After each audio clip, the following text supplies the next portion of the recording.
So ito guys, panoorin natin itong isang batang lalaki. Parang kakantahan niya ang kanyang kapatid. Ganda. Ang ganda ng boses. Yan, kakantahan niya ang kanyang kapatid. Ang cute.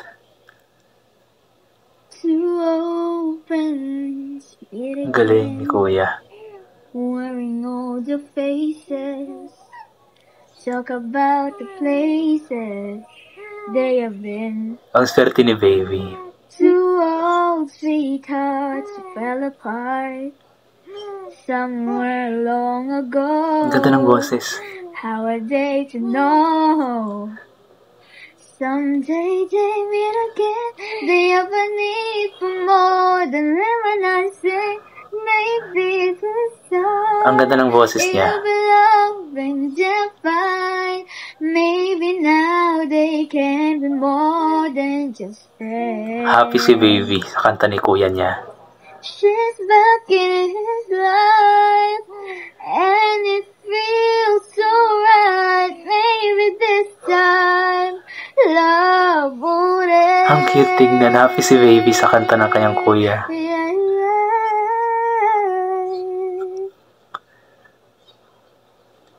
It's the same old feelings back again.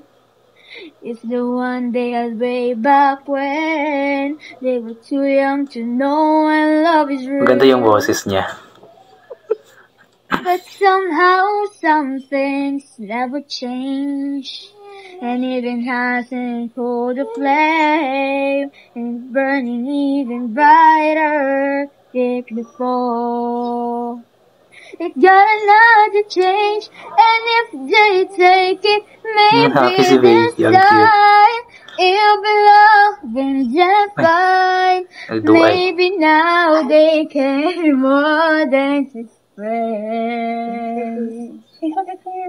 She's back in his life, and it feels so right. Maybe this time love would end. She's like she's far way back then. She's used to feel way back when they tried, but something kept them waiting for this magic moment.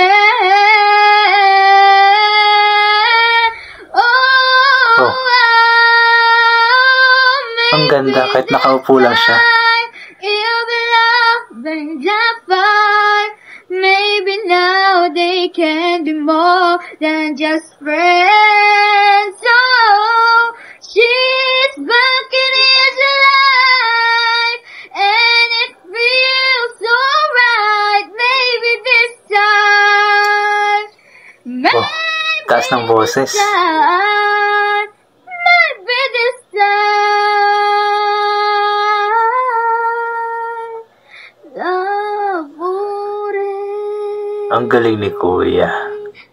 Ang swerte ni Baby. Ang galing naman ni Kuya namin. Ang galing naman. Yay! Very good. Ayan. So yun nga po guys, nakakatuwa panoorin yung si Kuya na kinakantahan ang kanyang kapatid na Baby. And yun, napakaganda ng kanyang boses. Mataas yung kanyang boses kahit na nakaupo lamang siya, hindi siya nakatayo. Yung boses niya is mataas. And ang ang factor talaga doon kung bakit nag-trending ito is itong kasi kinakantahan niya ang kanyang Baby na kapatid. And nakakatuwa kay Baby kasi parang nakikinig talaga siya. And natutuwa siya, tumatawa siya sa kanta ng kanyang kuya. So siguro paglaki ng batang ito is magiging singer din siya katulad ng kanyang kuya. Kaya very good sa iyo Kuya Kodo sa iyo sa pag-alay mo ng kanta sa iyong nakakabatang kapatid. And we'll hope na sana is ipagpatuloy mo lang yan, katakantahan mo ang iyong kapatid nang sa ganon is mas tawag niyan, matutuwa yung kapatid siguro paglaki niyan. ay magiging katulad mo din siya. Ulit-ulit ako. Yeah, paglaki ng batang iyan is magiging katulad mo rin siya. Magiging isang singer. Siguro nasa dugo niya ang pagiging isang singer. And nakakatuwa lang talaga tignan. Siguro ito yung magiging bonding moments nyo kung sakali or sa paglaki ng iyong baby na kapatid. So abangan namin also, sana makasali ka sa mga competition sa TV like The Voice Kids, sa mga tawag ng tangalan kids, singling kids.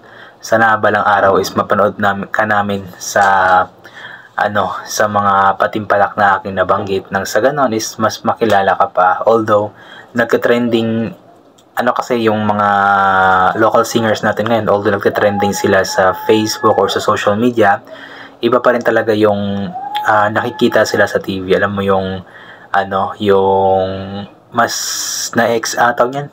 mas naibabahagi nila yung kanilang talento through national TV, which is mas marami yung may access, mas marami yung makakapanood, kasi hindi naman lahat ng tao sa Pilipinas or sa mundo is nagsi-cellphone or may cellphone. May iba pa din na andun pa din sa TV nanonood, so mas okay yung ganon. Nang sa ganon is mas makilala, and we'll hope na ipagpatuloy lamang ni Kuya ang kanyang talento, ang kanyang ginagawa, ang kanyang pagbibigay alay ng kanta sa kanyang nakakabatang kapatid. Ayan. And yung kinanta niya is Maybe This Time. Trending na trending kasi talaga yung kantang yan last year, dahil nga po sa isang estudyante na ginawan nga po yan ng dance steps. So ang kantang yan po is, ang original singer is si Miss Sarah Geronimo. Ay, hindi pala Miss Sarah Geronimo Guadacelli. Ayan. So yun, pa ba? So yan, I think hanggang dito na lamang po itong gagawin ko na reaction video tungkol nga po doon kay Kuya na kinantahan nga po ang kanyang baby na kapatid. So kudos sa iyo. And yun, ugaliin po natin magpasalamat palagi sa lahat ng mga bagay na ating natatanggap. Mag-pray po tayo palagi sa ating Panginoon. And yun, kasi lahat naman ng bagay na ating natatanggap dito ay galing sa Kanya, kahit na hindi man natin hinihingi, ay talagang ibinibigay niya sa atin kung ano man yung nilalaman ng ating puso. And also, every time nalalabas tayo, ugaliin pong magdala ng payong, magdala ng proteksyon, payong, kapote, kasi nga bigla-bigla na lamang pong umuulan. Hindi natin alam yung panahon, bigla-bigla na lamang bumabagsak ang ulan kahit na napakainit ng panahon. Kaya yun po yung paalala natin, and always take vitamins. Vitamin C ng sa is mas ma-boost yung ating immune system para hindi tayo natatamaan ng sakit basta-basta. So yun guys, again, hanggang dito na lamang po. God bless po sa ating lahat, at bye for now po.